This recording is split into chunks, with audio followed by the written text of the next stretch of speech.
Now, the IPL may have given Indian fans a chance to enjoy being at a sporting venue in India for a change, but believe you me, it all pales in comparison to what fans at Euro 2008 can do. As we discovered, even those who failed to get tickets can still have a great time in the host cities, watching games on big screens and enjoying the great food, drink, merchandise and festive atmosphere that's been specially created.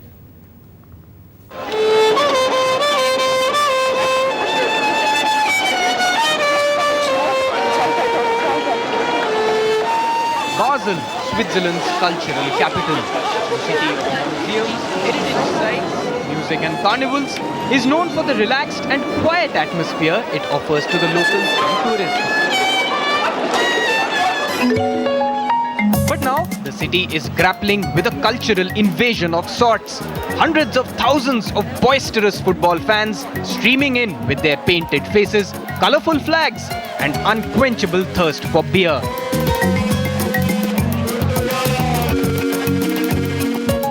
But not everyone can be accommodated in the city's St. Jakob's Stadium on match days. So UEFA and its sponsors came up with a great new concept for Euro 2008 host cities like Basel, the Fan Zone, a huge open area in the heart of the city that gives a thoroughly enjoyable viewing experience.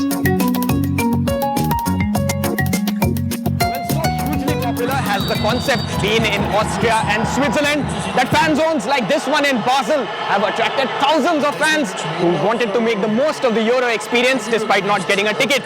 And they tell us that this is actually next only to watching the game live at the ground. There's great atmosphere, great food and drink, lots of festivities and the unique experience of standing next to the fans of your rival team, taunting them at point-blank range and trying to outshout them.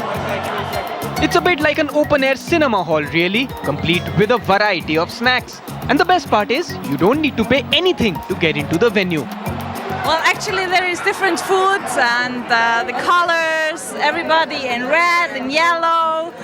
It's just nice and you really have the atmosphere with beer and pretzel, the typical Swiss food. There could be more fans here, but I think because of the Switzerland out of the tournament, there's less atmosphere here. But I think it's okay, the catering is good and the atmosphere is also good, it's okay. I like it in Basel. Maybe the IPL and ICC could take a cue and incorporate some of these ideas in 2020 cricket. With Jaideep Bhandarkar in Basel, Sambuddha Dutt for NDTV. Welcome back. Euro 2008 hasn't just been a far better tournament than Euro 2004 in terms of the quality of football on display. The sales of soccer-related merchandise have also registered a whopping 50% rise. But the real secret behind that is UEFA's pilot project, centralized merchandising stores in Austria and Switzerland, which gives fans easy access to everything they'd like in host cities like Basel and Vienna. Now, there's no denying that the quality of football always adds to the glamour of a major sporting tournament like the European Championships. And what makes it even more special for the fans is being dressed from head to toe in their team colors. Now, the store that you see next to me is one of the 2 official superstores set up here in Switzerland for this summer's tournament. And it's a place where every fan can get his hands on his team colors. From national jerseys on which you can print your name, to the official Europass ball for Euro 2008, to video games and interactive activities for kids, to scarves, flags, caps, retro balls, replicas of the trophy, bracelets, sweatbands, sweaters and shoes. There's everything you'd find in the average sports shop, except this isn't one. It's part of UEFA's new initiative, centralized merchandise shops that give fans all they want under one roof. Merchandising is a huge thing at the Euro 08 here in Switzerland, so I think that's the reason why they set up stores like this, that people come here, they want to, it's an adventure going to that tournament, and they want to keep a souvenir, they want to go and see the games in the fan zones, maybe even in the stadiums. They want to show that they support some team, so they buy the merchandise, and basically that's why they come here. And so I think merchandising is the most important thing in the Euro 2008. The 3 stores in Switzerland have been hugely popular with the franchisees, selling products worth 1.67 crore rupees per week, but their biggest success has been the fans, treating these as more than just souvenir stores, but as cool hangout joints as well. I'm not interested to buy something. Just coming here for have a look, to feel the experience, to feel the spirit. The success story also lies in their tapping the female market successfully. Women, in fact, have contributed about 940 crores or 10% of the total revenue. Smaller stores set up at railway stations and fan zones such as this one in Basel have been equally popular, as have the online stores, which allow the fans to buy memorabilia using credit cards. A good lesson on how memorabilia can make for a memorable big tournament experience. In Basel with Sambuddha, Dutt, Jaideep Bhandarkar for NDTV. Now, Euro 2008 has certainly provided some heady moments for all fans. Those of victorious sides have been high on their team's triumph as well as on the quality of football on display, while even those who haven't have, more often than not, felt lightheaded. How, you may wonder? The answer lies in this amazing fact: beer has flowed more freely than even Coca-Cola at these championships.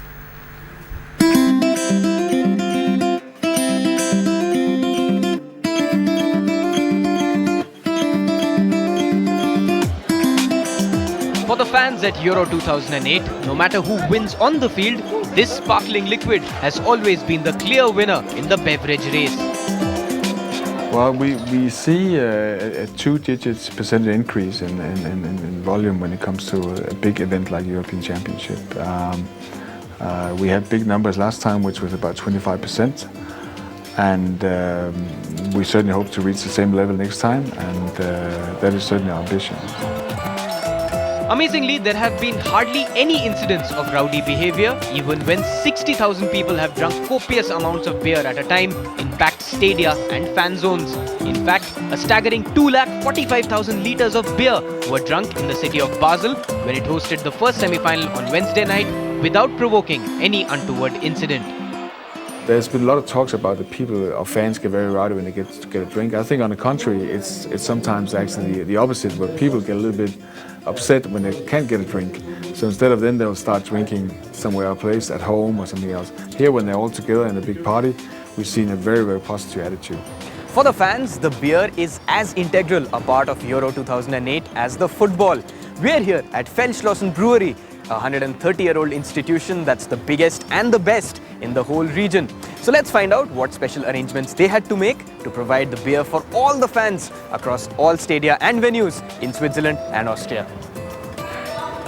It literally means a castle in the field and catered to the needs of millions of thirsty fans by increasing production many times over in order to meet the challenging demand.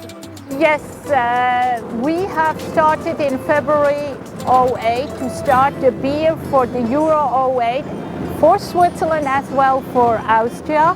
We are using the best ingredients you can get: malt, hops, and of course our famous water, which actually has real mineral water quality. And together with our brewers and the brewmaster and our recipes, we just brewing the best beer in the world that's brewed here in Switzerland. Their best marketing strategy has been to introduce special light beers as well as non-alcoholic ones at this tournament, which have been huge hits with the female fans. So if you, like David Boone, can drink 52 cans at a time while enjoying your game, there's no better place to be in right now than Austria and Switzerland. With Jaideep Bhandarkar in Basel, Sambuddha for NDTV.